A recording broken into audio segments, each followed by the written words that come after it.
My name is Millie Chebi from Nairobi. My name is Miss Trudy. My name is Wangashi Kimata and I'm from Nairobi, Kenya. My name is Ruthless Focus. I am a car content creator based in Mombasa, Kenya.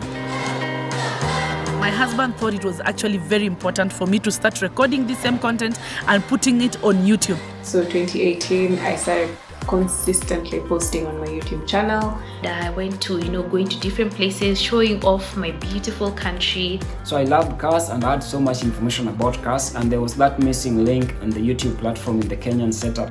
Premiumbeat.com. YouTube is the best of both worlds for me. It gives you time. So when your content is relatable, that's a good one. Makes the viewers want to come back. The ability of that content to keep the viewer on the platform.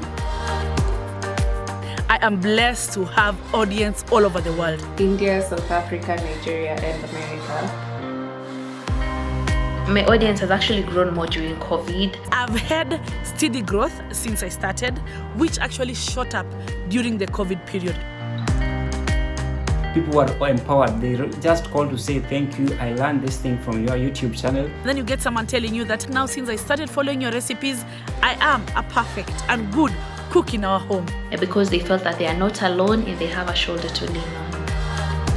I rely on two tools. That is the community tab and also the comment section of the videos that I've done. Content that can be impactful. Is motivating, inspiring, content that gives hope. Thank you, YouTube, for really making this a success by bringing top creators to be part of this YouTube program. Thank you, YouTube. Adios.